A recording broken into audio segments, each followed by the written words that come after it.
Menurut saya Pak Jokowi justru kekuatannya bukan banyaknya literasi buku yang dia baca, bukan. Justru kemampuan untuk yang nggak relevan ya sudah.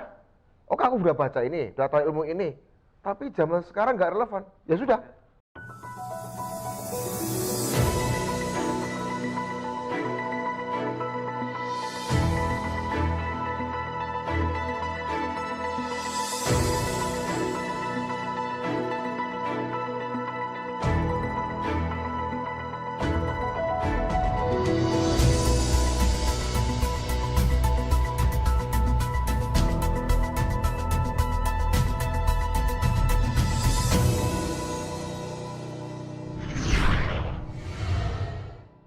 Assalamualaikum, salam sejahtera untuk kita semua. Salam jumpa dengan Satrio Center. Podcast Satrio Center merupakan leadership festival yang akan selalu menghadirkan orang-orang yang istimewa yang telah berkontribusi besar kepada Indonesia dan mendatangkan pula calon-calon pemimpin di masa depan.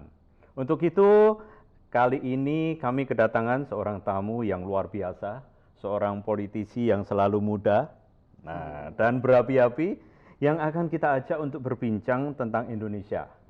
Beliau pernah memimpin sebuah partai Rakyat Demokrat di era Pak Harto. Kemudian beliau melanjutkan karirnya sebagai politisi sampai dengan sekarang ini dan menjadi anggota DPR RI selama beberapa periode.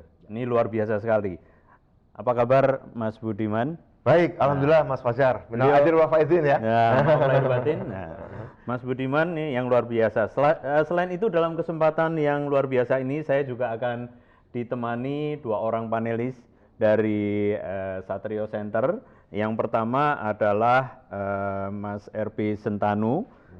Beliau adalah penulis dan bestseller dari penulis bestseller Quantum Ikhlas ya.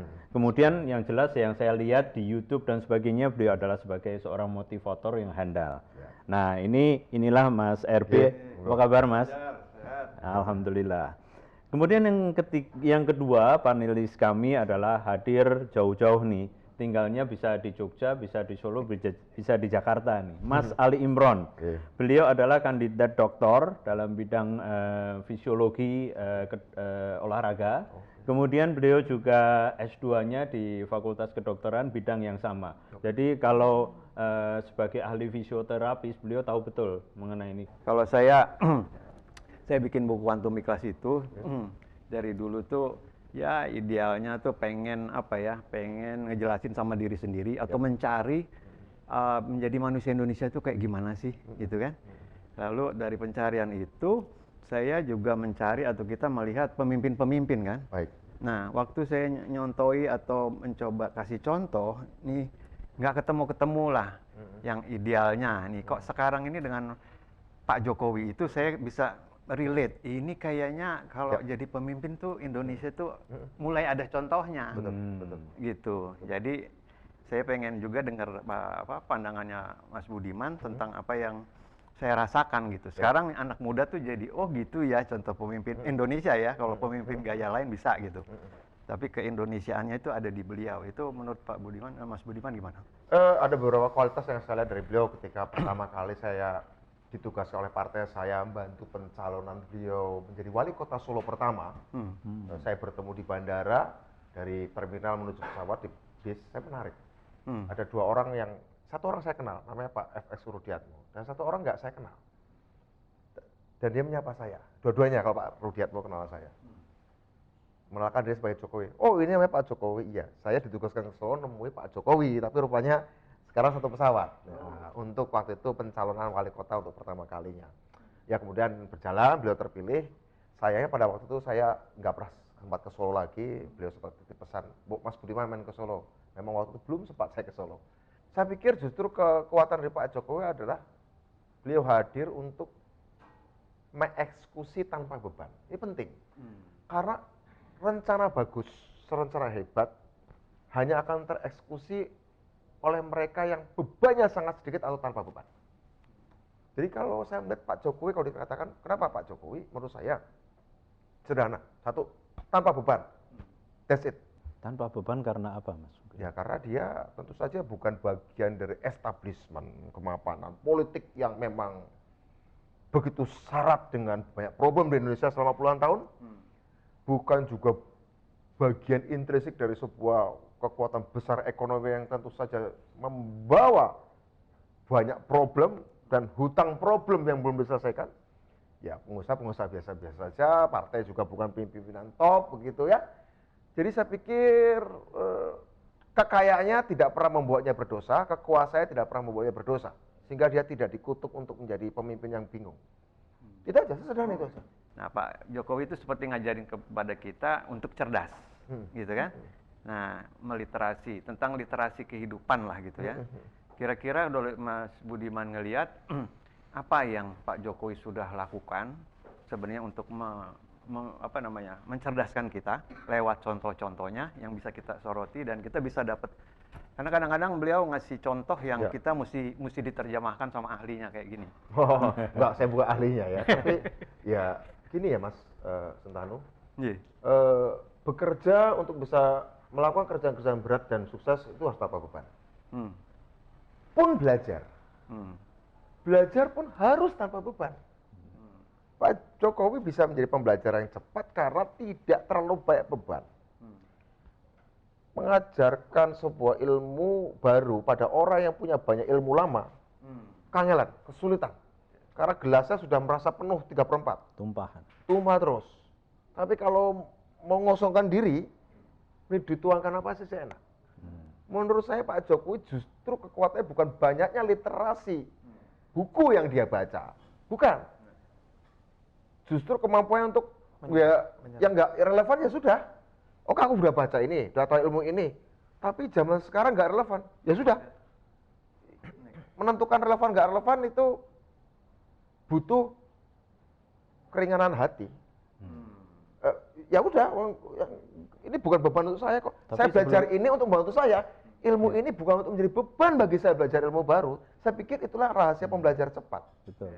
Saya kira itu. Saya kira Pak Jokowi adalah pekerja tanpa beban, pembelajar tanpa beban. Satu lagi Mas Budiman Barangeng ya, saya ingin melihat Pak Jokowi dari kepemimpinan dari sisi budaya gitu ya. Bagaimana budaya ini matter atau berpengaruh terhadap gaya kepemimpinan Pak Jokowi ya. Misalnya kita lihat Pak Jokowi lah yang presiden pertama kali dalam 17 Agustus itu menggunakan baju tradisional gitu ya. Saya kira itu tidak hanya soal pakai baju tradisional, tapi mungkin nggak ini merupakan satu sinyal bahwa beliau menempatkan budaya sebagai komponen yang penting di dalam kepemimpinannya.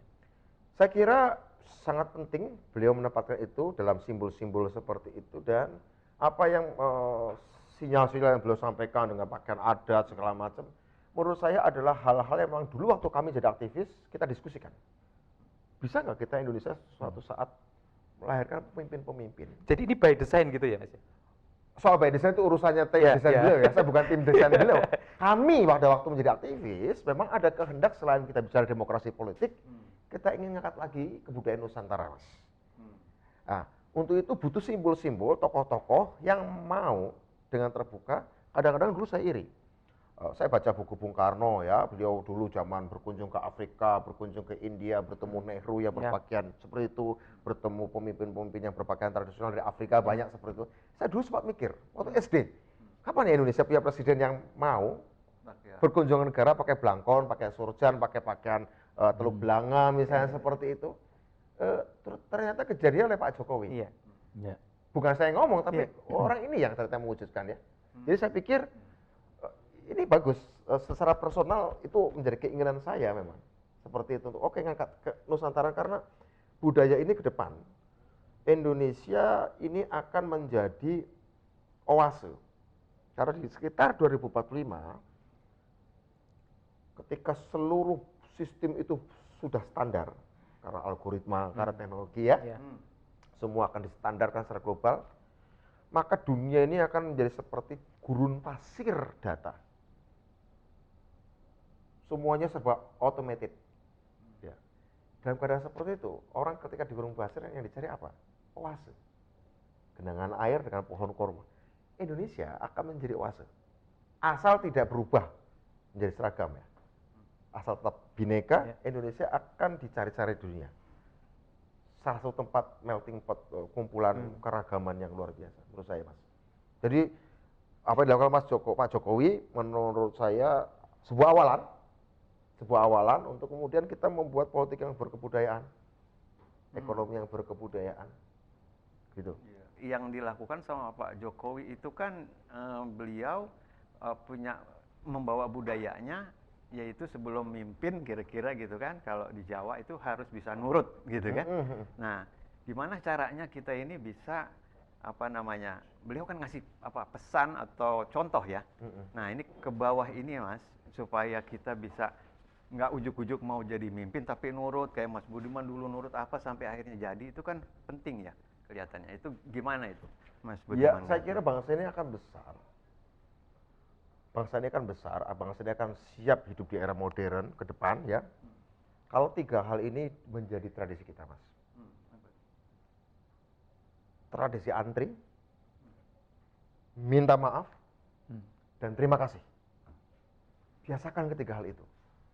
Jadi Pak Jokowi pernah pada satu, ya Pak Jokowi ada jelas sabar, antri ada ujian kesabaran kan. Kan tadi bicara bukan nurut ya, bukan submisif ya, bukan ya. Tapi kesabaran, lebih pada kesabaran, bukan nurut ya. Nah, saya nggak suka kalau istilah nurut atau tunduk, sabar. Sabar itu bentuknya antri. Nah, saya kira beliau menunjukkan bahwa beliau tahu cara antri yang tepat. Itu antri. Ya kalau ini kemudian kita terjemahkan menjadi luas ya banyak. Dalam teknologi pun ada namanya antri. Antri dalam pengertian dengan algoritma segala macam, tahap per tahap, prosedur segala macam ya seperti itu. Jadi presiden juga ngantri ya Mas? Tunggu 5 tahun lah kalau gitu. Oh, nggak usah buru-buru. otomatis ya itu. Untuk semua hal ya, apalagi di presiden gitu. Antri, saya kira Pak, saya berkali-kali bicara, kemarin bicara. Banyak Pak nilai-nilai Pak Jokowi yang saya sepakat dan rasa-rasanya aku senang kalau bisa jalan nilai itu. Cuma satu hal yang saya bilang agak susah mau saya ikuti, apa? Sabarnya. Sabarnya agak berat. Tapi ini tantangan. Agak berat. Saya aktivis itu dulu kan saya termasuk orang nggak sabar. Kesuwen Soeharto, Pak Harto berkuasa 30 tahun, Bu. Ayo kita, ya itu kan menunjukkan ketidaksabaran. Which is, tapi legitimate juga lah ya. Udah 32 tahun ya harus diganti. Tapi oke, ini sabarnya ini menurut saya rasa-rasanya susah mencari elit Indonesia yang sabar. Kekecualian mencari elit Indonesia yang sabar itu. Kekecualian ya? Kekecualian sedikit lah, sangat sedikit. Jadi bagian dari politik yang berkebudayaan itu adalah salah satunya sabar tadi ya Mas? Meskipun menurut saya, Pak Jokowi sabarnya terlalu ekstrim. Ya, menurut nanti saya jadi ya. nggak sabar Mas Budiman. Apa tuh? Nanti Mas Budiman jadi nggak sabar. Oh bukan, artinya Pak Jokowi kadang-kadang ada beberapa hal yang menurut saya beberapa harus lebih tegas. Itu aja kritik saya pada beliau. Beberapa harus lebih tek gitu. Beberapa hal. Mungkin beliau lagi meraktekin ini, kalau kita cari budaya kita ada yang namanya melintang apa ya? Melintang. Nah, ya. ditarik Bisa ke jadi. belakang gitu kan. Bisa jadi. Nah, kayaknya gitu kan. Nah, itu kayaknya mungkin yang kita lagi pelajarin. Gimana kita tarik kesabarannya, lalu kemudian ada energi, ada power Betul, di situ. betul. Ya. Oke, Mas Imron. Ini ke generasi milenial Mas Budin kan. Ya. Kita nggak paham apakah generasi milenial sekarang itu, kalau zaman kita dulu ada istilah mahasiswa apolitis gitu ya, atau pemuda yang apolitis karena represifnya pemerintahan begitu kan. Iya. Nah sekarang ini nggak represif, tapi kita juga nggak melihat generasi muda yang punya perhatian, lebih banyak perhatian kepada sisi-sisi kebangsaan begitu. Gimana itu Mas Budiman? Ya, ini menarik pertanyaannya. Sebenarnya banyak orang-orang Indonesia, anak muda, milenial dan Z peduli bangsa, peduli persoalan-persoalan global, sosial, kelingkungan, ya, global warming segala macam. Cuma memang harus diakui bangunan politik kita atau aturan politik kita menyebabkan tidak melihat bahwa untuk menyelesaikan Indonesia bisa dengan cara politik praktis. Karena dilihat belum ada. Munculnya seorang tokoh seperti Pak Jokowi dianggap kekecualian. Dan apakah akan ada kekecualian dan keajaiban yang sama ke depan, mereka tidak cukup yakin. Ya, mereka tidak cukup yakin. Sehingga kemudian penyaluran mereka adalah pada membangun usaha-usaha bisnis, teknologi yang punya dampak sosial. Makanya muncul istilah kewirausahaan sosial. atau sociopreneurship. Artinya mereka mencari untung tapi juga ingin punya dampak sosial atau ekologikal juga, lingkungan juga ya.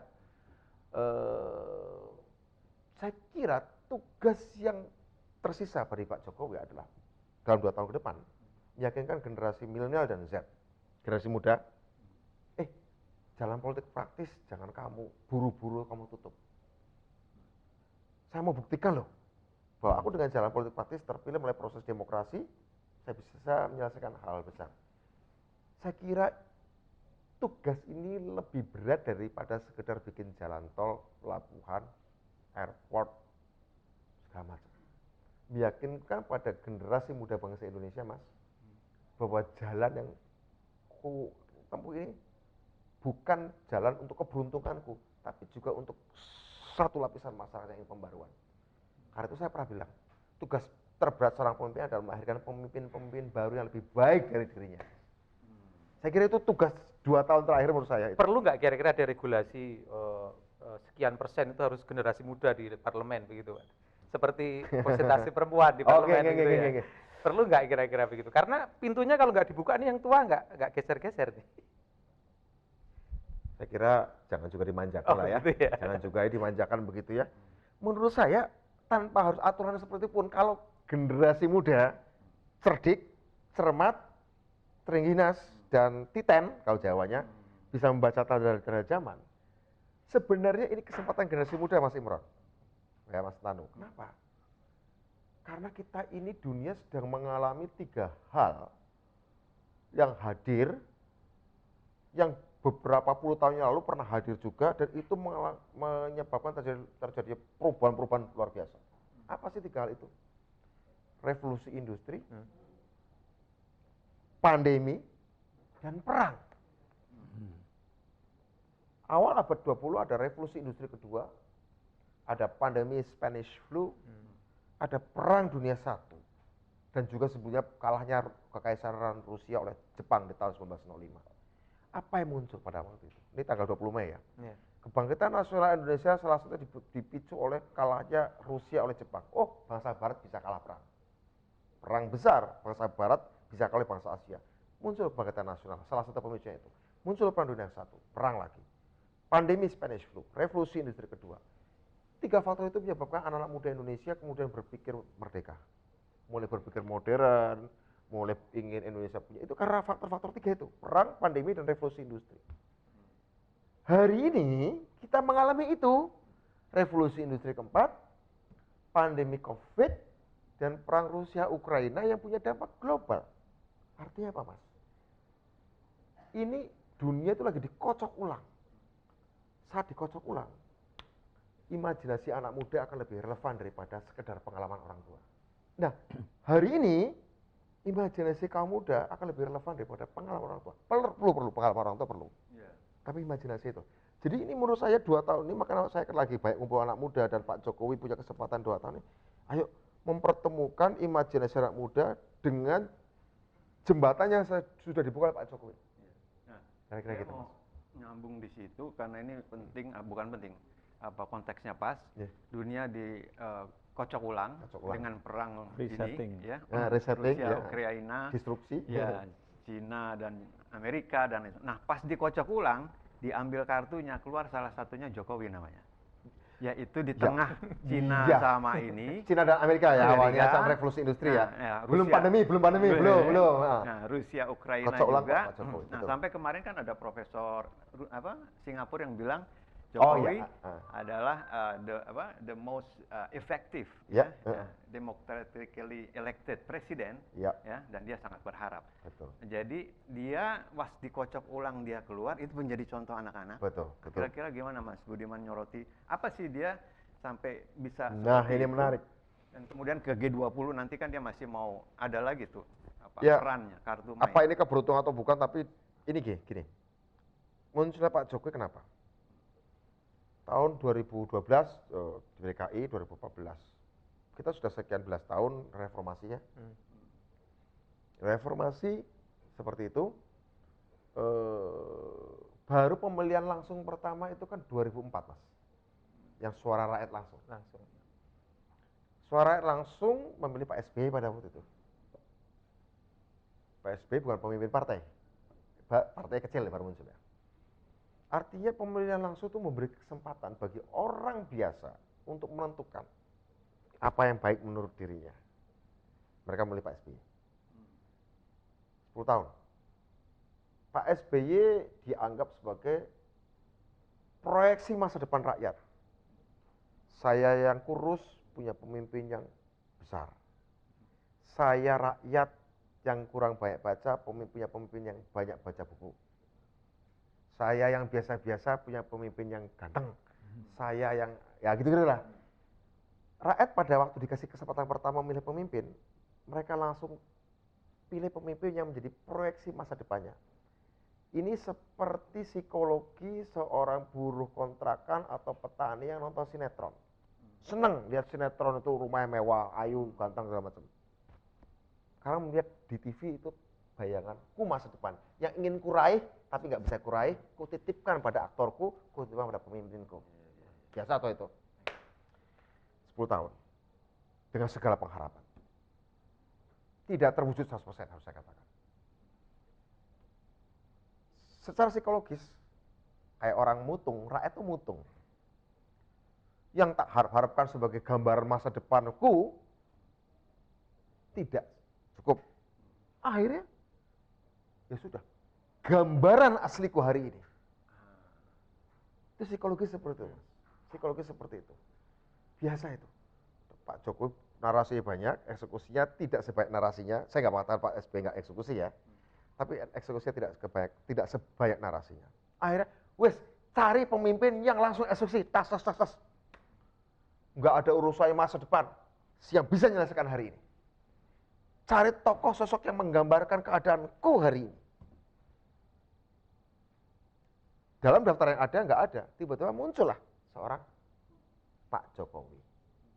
Seperti itu. Konkret, sangat konkret. Kalau tadi naratif, ini konkret.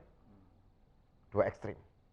Jadi sebelum ini ya, kita karena berhubung waktu, Mas Siap. jadi mungkin closing statement-nya in the future itu yang dibutuhkan sesuai tadi, ada dongeng tapi ada eksekusinya. Kira-kira pemimpin ke depan kriterianya seperti apa sebagai closing statement, Mas? Bung Karno adalah pemimpin yang membangun narasi personal kuat untuk bangsa Indonesia. Makanya dia tekannya pada national and character building, pembentukan karakter bangsa. Puncaknya adalah pidato 1 Juni 45, lahirnya Pancasila. Itu adalah puncak narasi bangsa Indonesia adalah pidato 1 Juni. Pak Jokowi, dari Pak Habibie sampai Pak Jokowi adalah visionary realist leader, pemimpin realis visioner. Tapi dalam perjalanannya kemudian ada revolusi industri 4.0, ada pandemi yang tadi mengocok ulang. Kira-kira apakah perlu diperpanjang gaya visioner realis? Menurut saya, kalau Indonesia pengen di depan, bukan sekedar jadi pengikut ya, harus mencari pemimpin jenis baru. Karena setiap 20 tahun itu berubah selera orang. Nilai-nilai itu berubah, apalagi ada pandemi ya. Menurut saya, Pak Jokowi harus menjadi pemimpin visionari realis terakhir di Indonesia.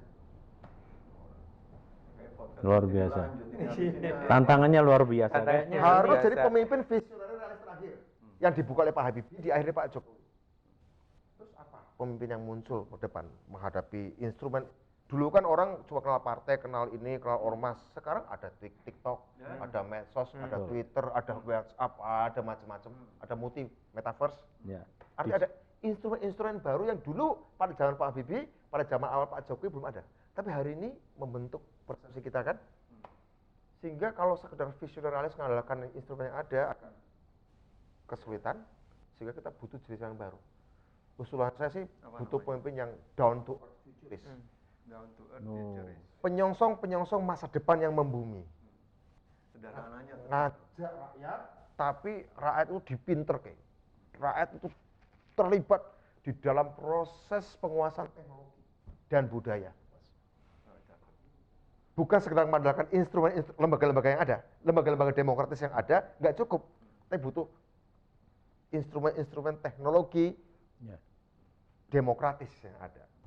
Sekarang ini sudah disiapkan oleh Pak Jokowi ya? Pak Jokowi sebenarnya sudah ngomong pada waktu beliau diangkat kedua sebagai presiden 2019, awal-awal ketika beliau bicara, aku akan merampingkan birokrasi. Ada eselon 2, eselon 3 akan diganti AI. Itu sinyal bagus. Sebenarnya saya tahun kemarin saya sudah menyiapkan juga undang-undang yang saya rancang namanya Undang-Undang Pemerintahan 4.0. Tapi kan saya nggak kepilih DPR, oke nggak apa-apa.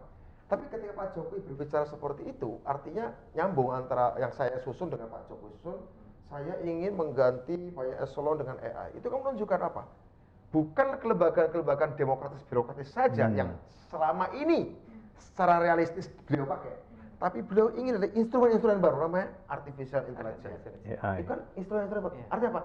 Itu futuristik toh, itu menyongsong masa depan toh, tapi tidak melupakan akar rumput. Makanya Pak Jokowi sudah nyiapkan down to earth futurist itu, sudah nyiapkan. Dia ngerti tugas zamannya, dia ngerti tugas zamannya. Disitulah kecerdasan membaca tanda-tanda zaman itu, Mas. Jadi mungkin orang-orang yang mungkin baby boomer atau disebutnya bukan milenial, kolonial, tapi jiwanya milenial atau betul-betul milenial. Karena banyak perusahaan-perusahaan sekarang yang masuk yang menggantikan anak-anak milenial mikirnya tadi karena udah resetting cepat sekali, Mas. Ya.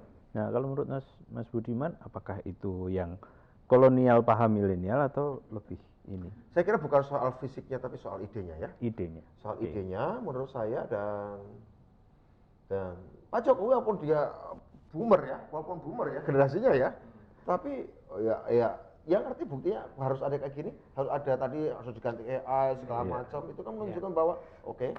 Ada juga anak-anak muda yang berpikirnya konservatif malah banyak ingin kembali ke ratusan tahun yang lalu, ada juga kan.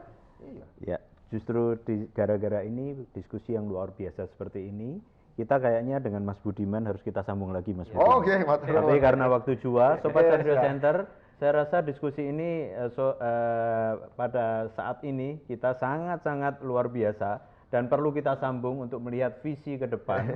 Nanti akan ada diskusi-diskusi menarik lagi yang kita undang lagi Mas Budiman Sujatmiko. Untuk itu terima kasih atas perhatiannya Mas Budiman, terima kasih atas waktunya. Mas RB dan Mas Ali Imron, terima kasih atas waktunya. Salam sehat dan sukses selalu.